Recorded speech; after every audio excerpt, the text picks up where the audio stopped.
আসসালামু আলাইকুম রহমতুল্লাহ। প্রিয় 2025 সালের এসএসসি শিক্ষার্থীবৃন্দ, আমার চ্যানেল মাধ্যমিক গণিতে তোমাদের স্বাগতম। টেস্ট পরীক্ষার পরবর্তী সময়ে তোমাদের গণিতের প্রস্তুতির পূর্ণতার জন্য দেশের স্বনামধন্য স্কুলগুলোর টেস্টের গণিত প্রশ্ন আমি সমাধান করে দেখাচ্ছি।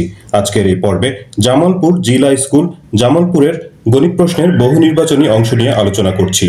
এখানকার প্রথম প্রশ্নে তোমরা দেখতে পাচ্ছ বলা হয়েছে অর্ধবৃত্ত অপেক্ষা ছোট চাপে অন্তর্লিখিত কোণ। এরপর 4টা অপশন দেয়া আছে। তো অর্ধবৃত্ত অপেক্ষা ছোট চাপ, একটা বৃত্ত এঁকেছি দেখতে পাচ্ছ। এটার কেন্দ্র বরাবর যদি আমরা একটা জ্যা আঁকি, অর্থাৎ যেটা হলো ব্যাস, তো তাহলে বৃত্তটা সমান দুইটা অংশে বিভক্ত হবে। তো তাহলে নিচের এই অংশটুকু হচ্ছে একটা অর্ধবৃত্ত, তার থেকে ছোট চাপ। তো ধরো যে এই যে এইখান থেকে এই পর্যন্ত এটা অর্ধবৃত্তের থেকে ছোট একটা চাপ। এই চাপের অন্তর্ভুক্ত কোণ কেমন হয় সেটা হলো প্রশ্ন। তো এই চাপের ভিতরে যদি একটা কোণ আঁকি, এটা দেখেই বোঝা যাচ্ছে 90 ডিগ্রি অপেক্ষা বড় একটা কোণ, তার মানে স্থূল কোণ। তো 1 নম্বরের আনসার হচ্ছে স্থূল কোণ। তো এখানে প্রাসঙ্গিক আরেকটা কথা বলে রাখি, এই এতটুকু যদি উপচাপ হয় অর্থাৎ ছোট চাপ, তাহলে এর অপোজিটে যে চাপটা আছে সেটা হবে হচ্ছে অধিচাপ বা বড় চাপ। তো বড় চাপের ভেতরে এরকম যদি একটা কোণ আঁকতে যাই, তাহলে সেটা হবে হচ্ছে 90 ডিগ্রি থেকে ছোট, অর্থাৎ সূক্ষ্ম কোণ। তো এই বিষয়টা মনে রাখা খুব সহজ। বড় চাপের ভেতরের কোণটা হচ্ছে ছোট কোণ, অর্থাৎ 90 ডিগ্রি থেকে ছোট, আর ছোট চাপের অন্তর্ভুক্ত কোণটা হলো বড় কোণ, অর্থাৎ 90 ডিগ্রি থেকে বড়। 2 নম্বর প্রশ্নে আছে যে sine theta is equal two √3/2 হলে কট থিটা ইজ ইকুয়াল টু কত। তো সাইন থিটা যদি √3/2 হয়, আমরা জানি সাইন 60 ডিগ্রির মান হচ্ছে √3/2। তারপর দুই পাশ থেকে যদি সাইন বাদ দিই, তাহলে থিটার মান পাওয়া যাবে হচ্ছে 60 ডিগ্রি। কট থিটার মান বের করতে বলেছে। থিটার মান যেহেতু 60 ডিগ্রি, তো কট 60 ডিগ্রির মান হচ্ছে 1/√3। 3 নম্বর প্রশ্নে একটা সমীকরণ দেয়া আছে, সমীকরণটির সমাধান সেট, নিচের কোনটা সেটা নির্ণয় করতে বলেছে। তো এই যে এইটা হচ্ছে সমীকরণটা, এই 5টাকে যদি আমরা ডান পাশে নিয়ে যাই, 2 থেকে বিয়োগ হয়ে -3 হবে।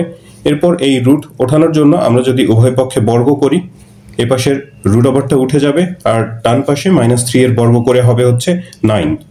তারপর -6টাকে ওই পাশে নিয়ে গেলে 9 আর 6 যোগ হয়ে 15 হবে। সব শেষে x এর মান বের করব, 3 ওই পাশে গিয়ে ভাগ হয়ে হবে হচ্ছে 5। তো আপাত দৃষ্টিতে মনে হচ্ছে যে x এর মান 5, খুব সুন্দর একটা মান, গ্রহণযোগ্য মান। কিন্তু এই যখন রুট ওভার যুক্ত এরকম সমীকরণ থাকে, তখন সেটার শুদ্ধি পরীক্ষা করে দেখতে হয়। কারণ এইভাবে করে যে মানটা বের হয় সেটা অনেক সময় দেখা যায় সঠিক মান হয় না। তো এই কারণে আমরা যদি শুদ্ধি পরীক্ষা করি, বাম পক্ষে x এর জায়গাতে যদি 5 বসিয়ে দিই, 3 5 15, 15 থেকে 6 বাদ দিলে হয় 9, আর তার সাথে এখানে 5 যোগ অবস্থায় থাকলো। তারপরে 9 এর যদি বর্গমূল করি তাহলে পাবো হচ্ছে 3, আর তার সাথে 5 যোগ করলে হয় 8। কিন্তু ডান পক্ষে দেয়া আছে হলো 2। তো তাহলে এটা ডান পক্ষের সাথে মিলল না, তার মানে আমরা সমাধান যেটা করেছি সেটা সঠিক না। তো এই কারণে এখানে সমাধান সেট হবে হচ্ছে ফাঁকা সেট। 4 নম্বর প্রশ্নে আছে একটা দ্রব্যের ক্রয় মূল্য আর বিক্রয় মূল্যের অনুপাত 5:6, শতকরা লাভ কত। তো অনুপাত দেয়া আছে, অনুপাতের রাশিগুলোকে যদি নির্দিষ্ট কোনো একটা সংখ্যা দিয়ে গুণ করা হয়, তাহলে প্রকৃত সংখ্যাটা পাওয়া যায়। আমরা x দিয়ে গুণ করছি। এখানে ধরে নিলাম যে ক্রয় মূল্য হলো 5x আর বিক্রয় মূল্য তাহলে হবে 6x। তো তাহলে বিক্রয় মূল্য এখানে বেশি, তো সুতরাং লাভ হচ্ছে 6x থেকে যদি 5x মাইনাস করি x টাকা, এটা হচ্ছে লাভের পরিমাণ। প্রশ্নে শতকরা লাভ বের করতে বলেছে। শতকরা হিসাব করতে গেলে এই যে নিচে হচ্ছে ক্রয় মূল্য আর উপরে লাভের পরিমাণ, ক্রয় মূল্যের উপরে কত লাভ হয়েছে সেটা, আর ইন্টু 100% শতকরায় প্রকাশ করার জন্য। x ওপর নিচ থেকে কাটা যাবে, 5 এর সাথে 100 কাটলে হবে 20, আর তার সাথে পার্সেন্ট, তার মানে শতকরা লাভের পরিমাণ হচ্ছে 20%। 5 নম্বর বলা হয়েছে 6 + 12 + 24, এই ধারাটার অষ্টম পদ কত। একটা ধারা দেয়া আছে, ধারাটার অষ্টম পদ, এই যে ধারাটা হচ্ছে এটা, এখানে ধারাটার প্রথম পদ a = 6।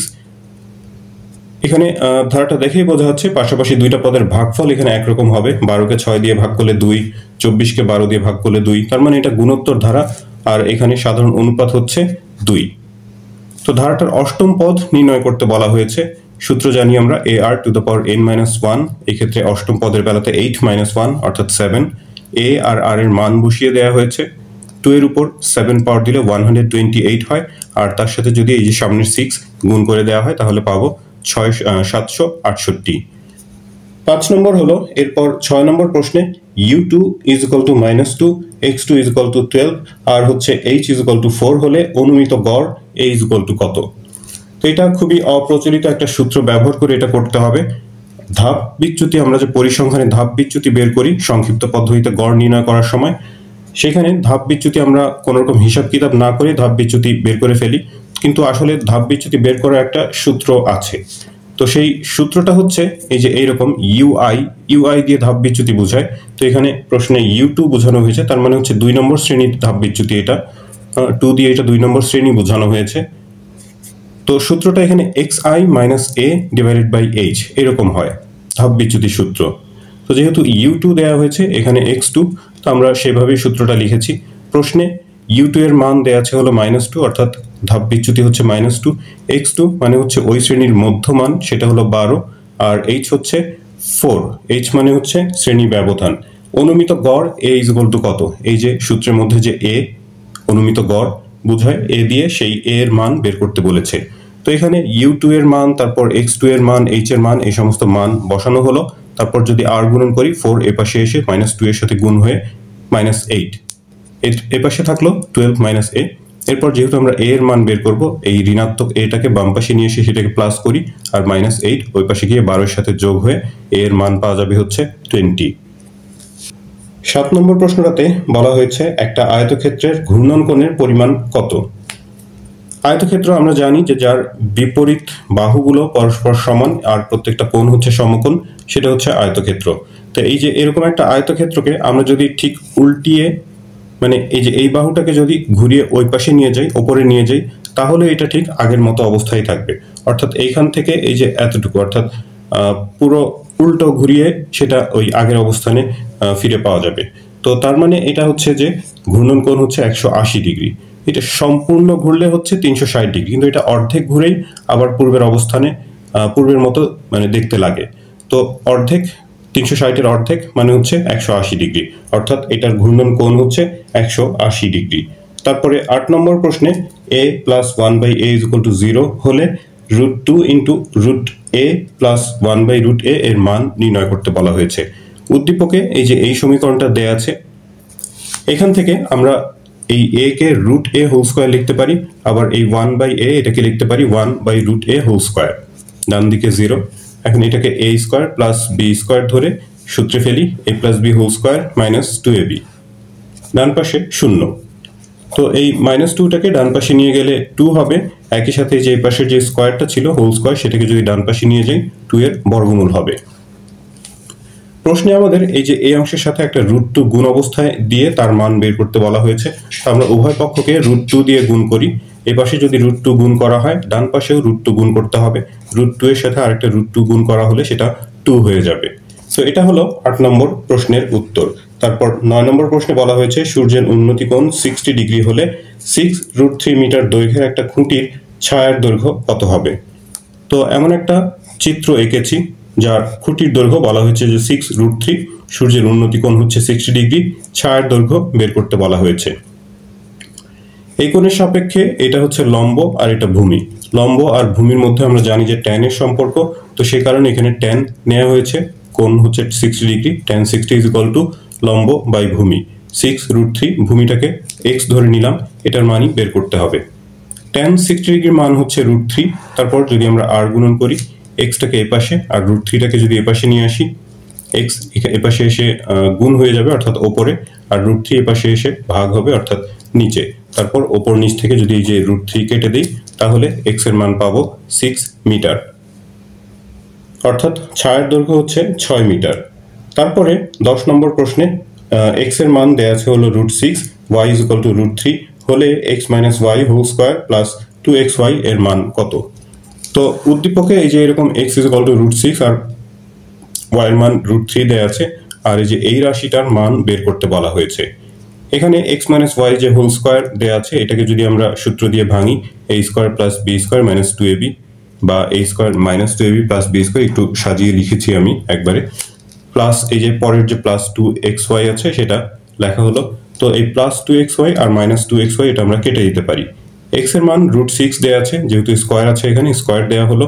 একইভাবে y এর মান হচ্ছে √3, তার উপরে যে স্কোয়ার আছে স্কোয়ার দিলাম, স্কোয়ার আর রুট কাটা যাবে, 6 হবে এখানে, আর এখানে হচ্ছে 3, 6 + 3 = 9। 11 নম্বর প্রশ্নে একটা সূচকীয় ভগ্নাংশ দেয়া আছে, সেটার মান বের করতে বলেছে। তো এই যে এই প্রশ্নটা লিখে নেওয়া হয়েছে, এটাকে একটু বিশ্লেষণ করি। এখানে যে 3x + 1 আছে, এটাকে আমরা 3x × 3 লিখতে পারি। এটা 3 একটু কাটাকাটি হয়ে গেছে, আশা করি বুঝতে পারছো। মাইনাস এখানে যে 14, 3x যা ছিল সেটা এরকমই থাকলো, নিচেও অবিকৃত। এখন এই যে এই 3x × 3, এই যে এই 3টাকে যদি আমরা এই 5 এর সাথে গুণ করে দেই, একটু খেয়াল রাখবে যে এই 3 এর সাথে কিন্তু এইগুলো গুণ করা যাবে না। এই 3, এই 5, এই 3 এর সাথে সেটা গুণ করা যাবে না, কারণ এই 3 এর উপর x পাওয়ার আছে, এগুলোর উপর x পাওয়ার নাই। তো এই 3, 5 গুণ করে 3 × 5 = 15 × 3x, সেটা এখানে গুণ অবস্থায় রেখে দিলাম। তারপর -14, 3x, নিচে 3x। এখন এই যে 15, 3x, এখান থেকে আর এখান থেকে যদি আমরা 3x কমন নিই, 15 - 14 হবে, অর্থাৎ 1। তো 1 তো এখানে গুণ অবস্থায় না লিখলে হয়, অর্থাৎ শুধুই 3x হবে। আর তার থেকে আরো সহজভাবে হিসাব করতে পারো, এটাকে মনে মনে a ধরে নাও, 15a - 14a = a, অর্থাৎ 3x। আর নিচেও 3x আছে, তাহলে ভাগ করলে হবে 1। 12 নম্বর প্রশ্নে 0.53 পৌনঃপুনিক এর সাধারণ ভগ্নাংশ কোনটা বের করতে বলা হয়েছে। তো এই যে প্রশ্নটা হচ্ছে 0.53, 3 এর উপর পৌনঃপুনিক। তো এই পৌনঃপুনিক যুক্ত সংখ্যাকে সাধারণ ভগ্নাংশে প্রকাশ করার নিয়ম ইতিমধ্যে আগের ভিডিওগুলোতে অনেকবার বলা হয়েছে। দশমিক আর পৌনঃপুনিক বাদ দিয়ে সম্পূর্ণ সংখ্যাটা প্রথমে লিখতে হবে, এরপর পৌনঃপুনিকের অঙ্ক বাদ দিলে বাকি যে অঙ্কগুলো থাকে সেগুলো এখান থেকে মাইনাস করতে হবে।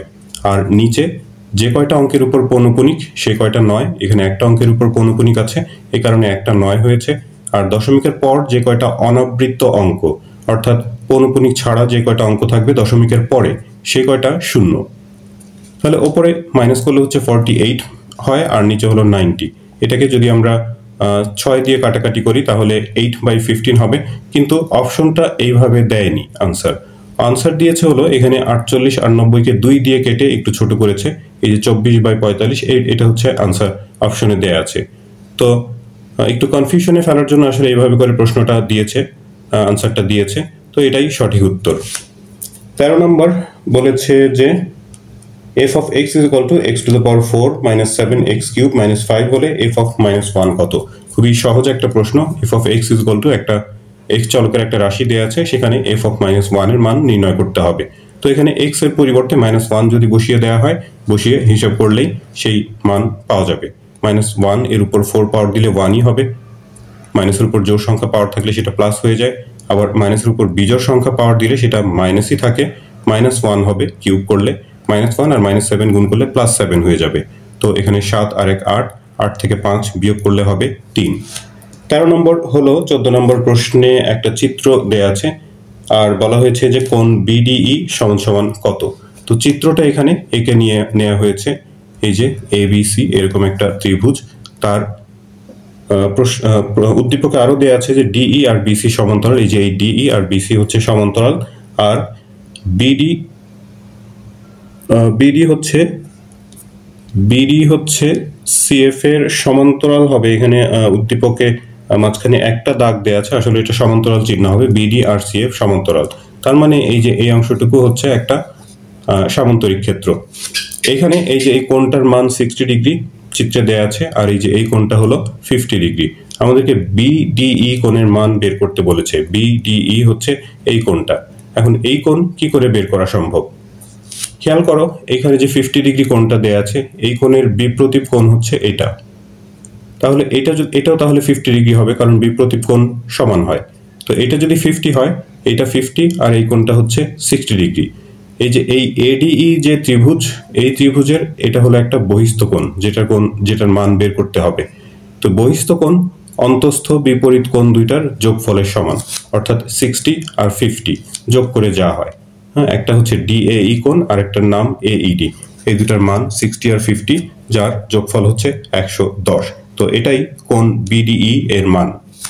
15 নম্বর প্রশ্নটাও আগের চিত্রের সাথে সম্পর্কিত। বলা হয়েছে কোণ ABC আর কোণ ACB এর সমষ্টি নির্ণয় করতে।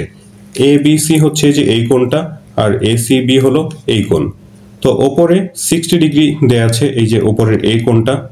এখন খুবই সহজ প্রশ্ন আসলে এটা। এবিসি ত্রিভুজটা, যে কোনো ত্রিভুজের তিন কোণের সমষ্টি হচ্ছে 180 ডিগ্রি, তার মধ্যে একটা কোণ যদি 60 ডিগ্রি হয়, বাকি দুইটা সমষ্টি 180 থেকে 60 মাইনাস করলেই তো সেটা হয়ে যায়। তো 180 থেকে 60 মাইনাস করলে হচ্ছে 120 ডিগ্রি পাওয়া যায়।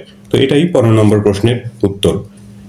16 নম্বর প্রশ্নে একটা ধারা দেখতে পাচ্ছি, বলা হয়েছে যে এই ধারাটার সাধারণ পদ নিচের কোনটা। তো ধারাটা হচ্ছে 4 + 8 + 16, যেখানে প্রথম পদ হলো 4, তারপর 4 8 8 2 আর 16, তার মানে হচ্ছে এটা একটা গুণোত্তর ধারা। পরের পদকে আগের পদ দিয়ে ভাগ করলে সাধারণ অনুপাত পাবো, সেটা হচ্ছে 2। তো বলা হয়েছে যে ধারাটার সাধারণ পদ নির্ণয় করতে। সাধারণ পদ মানে আসলে n তম পদ, যে পদ দিয়ে ধারার প্রত্যেকটা পদকেই সংজ্ঞায়িত করা যায়। তো n তম পদ সূত্র জানি আমরা, ar⁴n-1 গুণোত্তর ধারার ক্ষেত্রে a হচ্ছে 4 আর r এর মান হলো 2। 4 কে আমরা 2 স্কয়ার লিখতে পারি, তারপর এই 2 আর এই 2 যদি গুণ করি, একই জিনিস গুণ করলে পাওয়ার যোগ হয়ে যায় 2 + n-1। তো যোগ করলে 2 + n-1 -1 আর +2 মিলে +1 হবে, অর্থাৎ সব মিলে হচ্ছে n+1, 2n+1। এটাই হচ্ছে ওই ধারাটার সাধারণ পদ। 17 নম্বর, f(x) একটা রাশি দেওয়া আছে 3/x + 1, আর এখান থেকে f(1/x) এর মান বের করতে হবে। f(x) হচ্ছে এটা। এখন f(1/x) এর মান যদি বের করতে চাই, x এর পরিবর্তে 1/x বসিয়ে দিতে হবে। এখন 3 এর সাথে যেহেতু 1/x ভাগ অবস্থায় আছে, সেটা গুণ করে উল্টিয়ে দিলে x/1 হবে। তো নিচে 1 এর তো কোনো দাম নেই, 3x এর সাথে গুণ হয়ে 3x, আর তারপর এই যে +1। 18 নম্বর প্রশ্নে বলা হয়েছে টি বর্ণটির মোট কতটি প্রতিসাম্য রেখা আছে। প্রতিসাম্য রেখা মানে হচ্ছে এমন রেখা যেটা ওই ক্ষেত্রটাকে এমন দুইটা অংশে বিভক্ত করে, যে দুইটা হচ্ছে যে একটা অন্যটার প্রতিচ্ছবি। মানে একটার প্রতিচ্ছবি মানে যদি আয়নাতে দেখা হয় তাহলে অন্যটার মতো লাগবে। তো এরকম টি বর্ণের বেলাতে আমরা যে মাঝখান দিয়ে এরকম একটা রেখা আঁকতে পারবো।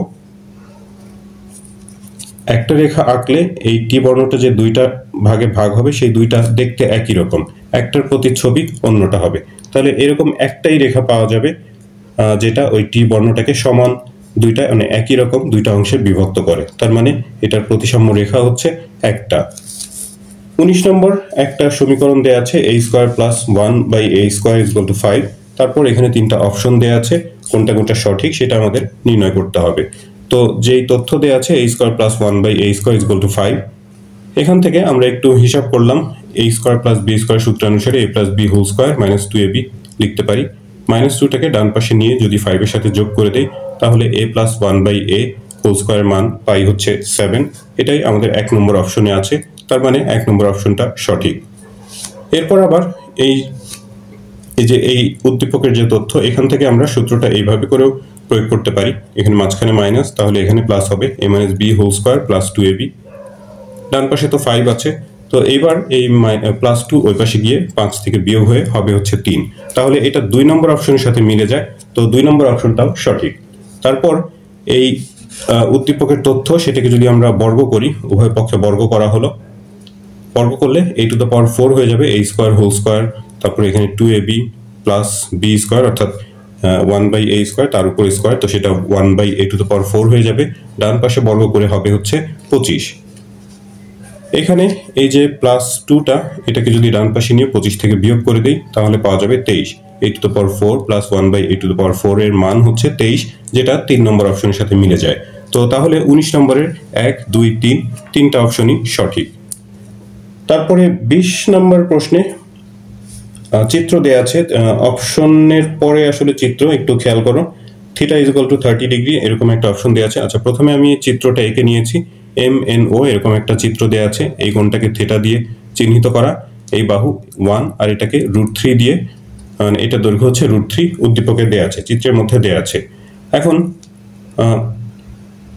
θ কোণের মান যদি আমরা বের করতে চাই, এই কোণের সাপেক্ষে এটা হচ্ছে লম্ব আর এটা ভূমি। তো tan এর অনুপাত নিয়ে সেটা করা যায়। tan 30 এর মান হচ্ছে 1/√3 হয়, বা 1/√3। tan θ = 1/√3। 1/√3 যেহেতু tan 30 ডিগ্রির মান, তার মানে θ হচ্ছে 30 ডিগ্রি। তো এটা 1 নম্বর অপশনে আছে, অর্থাৎ 1 নম্বর অপশনটা সঠিক। 2 নম্বর অপশনে cos θ = √3/2 এর কথা বলা হয়েছে। তো থিটার মান তো আমরা বের করেছি 30 ডিগ্রি, তাহলে cos θ মানে হচ্ছে cos 30 ডিগ্রি। cos 30 মান √3/2, সেটা ঠিকই আছে। 2 নম্বর অপশনটা তাহলে সঠিক। তারপর 3 নম্বর অপশনে 1 + tan² θ এর মান 4/3 বলা হয়েছে। যেহেতু থিটার মান 30, তো আমরা এখানে 30 বসিয়েছি। tan 30 মান হচ্ছে 1/√3, তারপরে স্কয়ার আছে, স্কয়ার করলে 1/3 হয়। তারপর এটা লসাগু নিয়ে যদি যোগ করা হয় তাহলে 4/3 হয়, যেটা 3 নম্বর অপশনের সাথেও মিলে যায়। অর্থাৎ 20 নম্বরেরও 1, 2, 3 তিনটা অপশনই সঠিক।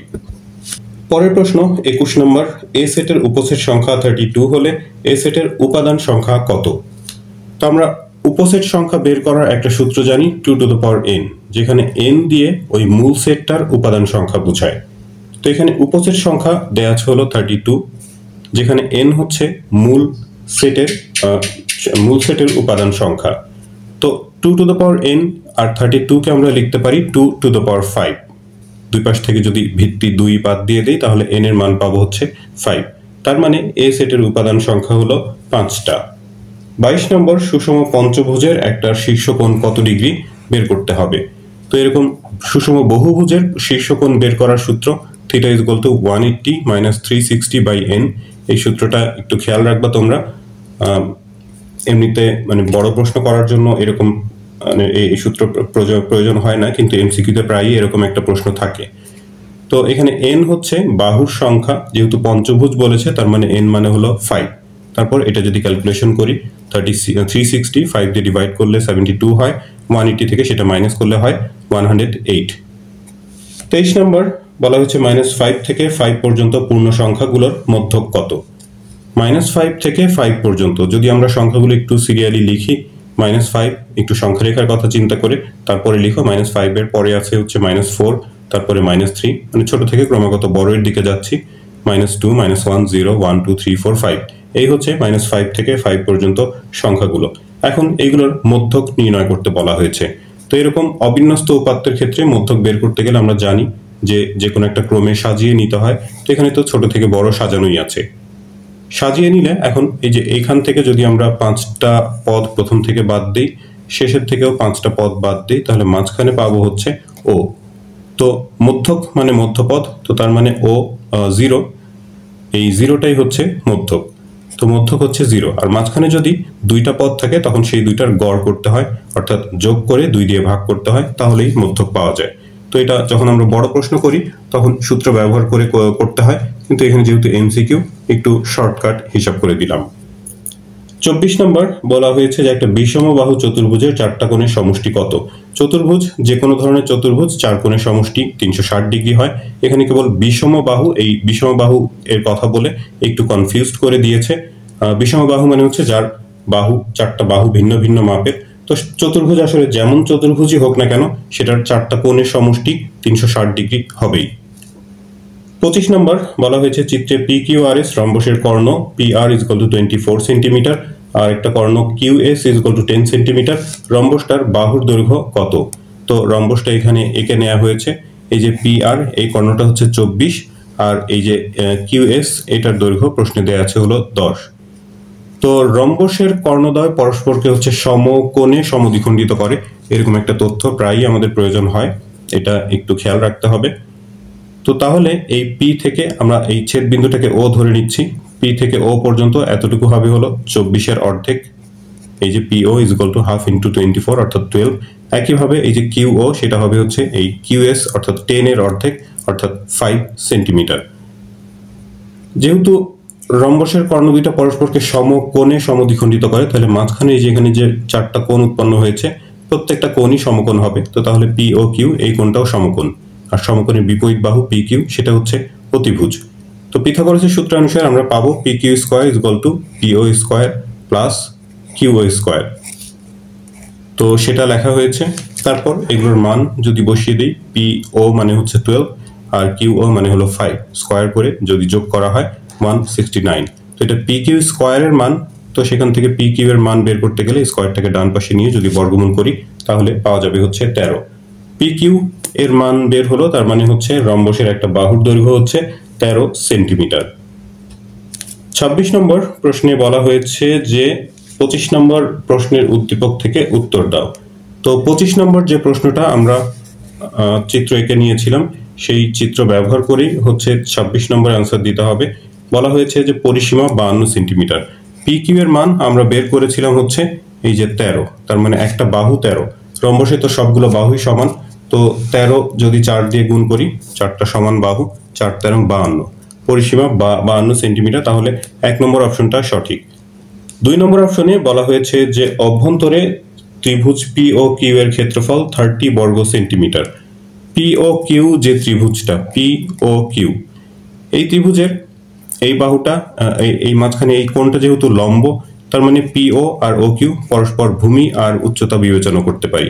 আর ত্রিভুজের ক্ষেত্রফলের সূত্র হাফ গুণ ভূমি গুণ উচ্চতা, সেই সূত্র ব্যবহার করে পি ও আর ও কিউ এর মান 12 আর 5 মান বসিয়ে যদি হিসাব করা হয় তাহলে 30 হয়, যেহেতু এটা ক্ষেত্রফল তো বর্গ সেন্টিমিটার। তো 2 নম্বর অপশনের সাথে এটা মিলে যাচ্ছে, তো 2 নম্বর ঠিক আছে। 3 নম্বর অপশনে বলা হয়েছে ক্ষেত্রফল হচ্ছে 240 বর্গ সেন্টিমিটার। রম্বসের ক্ষেত্রফলের সূত্র আমরা জানি যে হাফ গুণ কর্ণদ্বয়ের গুণফল। তো হাফ গুণ কর্ণদ্বয়ের গুণফল যদি হিসাব করা হয়, এখানে আমি একটু অন্যভাবে হিসাব করেছি। হাফ ইন্টু কর্ণ দুইটা দেওয়া আছে হলো, একটা হলো 24 আর একটা হচ্ছে 10। তো এটা হিসাব করলে 24-এর সাথে 2 কাটাকাটি করলে 12 হয়, 12 দিয়ে 10 গুণ করলে 120 হয়। তো অপশনে আছে হলো 240 বর্গ সেন্টিমিটার, তো সেটা মিলছে না। 3 নম্বর অপশনটা তাহলে সঠিক না। এখানে আমি করেছি কি, যে এই যে একটা ত্রিভুজের ক্ষেত্রফল বের করেছি পি ও কিউ, রম্বসের কর্ণ দিয়ে যে চারটা ত্রিভুজ এখানে উৎপন্ন হয়, প্রত্যেকটা ত্রিভুজের ক্ষেত্রফল সমানই হবে। তো সেই কারণে একটা ত্রিভুজের ক্ষেত্রফলকে যদি 4 দিয়ে গুণ করে দেয়া হয়, তাহলেই সম্পূর্ণ রম্বসটার ক্ষেত্রফল পাওয়া যাবে 120 বর্গ সেন্টিমিটার।